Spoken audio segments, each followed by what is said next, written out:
స్వాగతం. ఈనాటి వార్తల్లోని ముఖ్యాంశాలు.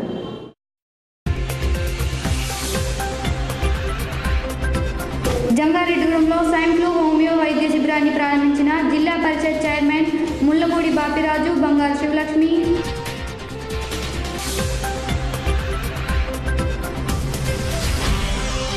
జాతీయ ఓటర్ దినోత్సవం సందర్భంగా సీనియర్ ఓటర్లకు ఘన సన్మానం, నూతన ఓటర్లకు కార్డుల పంపిణీ.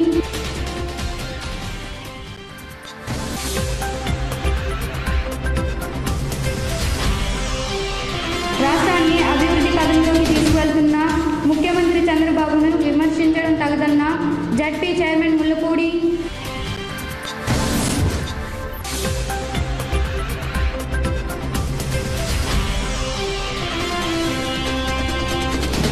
జంగారెడ్డిగూడెం జిల్లా పరిషత్ హైస్కూల్లో రాజ్యాంగంపై అవగాహన సదస్సు.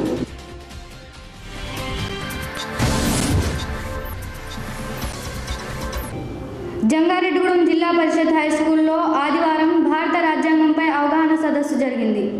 ఈ కార్యక్రమానికి పుట్టా సురేంద్ర ముఖ్య అతిథిగా హాజరయ్యారు. అలాగే ఆ పాఠశాల ప్రధాన ఉపాధ్యాయులు ఆర్ రంగయ్య అధ్యక్షత వహించగా ఎంఈఓడి సుబ్బారావు మరో అతిథిగా పాల్గొన్నారు. ఓ ఉపాధ్యాయుడు ఆలపించిన గీతం ఆకట్టుకుంది.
ఈ సందర్భంగా ఎంఈఓ సుబ్బారావు మాట్లాడుతూ రాజ్యాంగంపై ప్రతి ఒక్కరూ అవగాహన కలిగి ఉండాలన్నారు.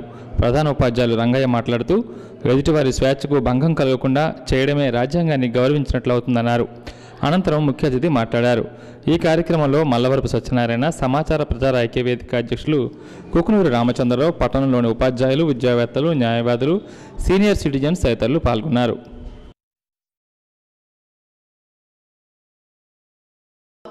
అధికరణానికి ఒక కొత్త సందర్భంలో అన్వయించాల్సి వచ్చినప్పుడు మళ్ళా సుప్రీంకోర్టులో ఎక్కువ మంది కూర్చున్న ధర్మాసనాలు ఏం అర్థం చెప్పాలో వెతుక్కుంటున్నాయి. అలాంటి గ్రంథాన్ని గురించి మనం ఏదో గంట అరగంటలో కొద్దిగా రుచి, పొట్ట నిండా ఎవరు రాజ్యాంగాన్ని భోంచేయలేడు, టేస్ట్ చేసి ఇంకాస్త కావాలనుకునేటువంటి వరకు ఎదగలం. మనం మళ్ళొక్కసారి రాజ్యాంగం చూద్దాం, మళ్ళొక్కసారి రాజ్యాంగం చూద్దాం అని మీలో కొద్ది మందికైనా నేను ఆ రకమైన ఆలోచన కలిగించగలిగితే ఈ శ్రమలో నేను కొంతవరకు సఫలమైంది.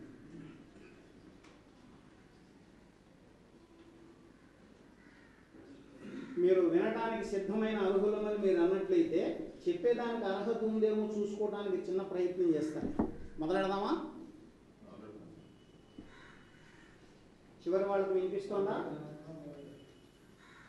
నాకు మైక్ అవసరం వచ్చిందంటే మీరు శ్రోతలుగా లేరని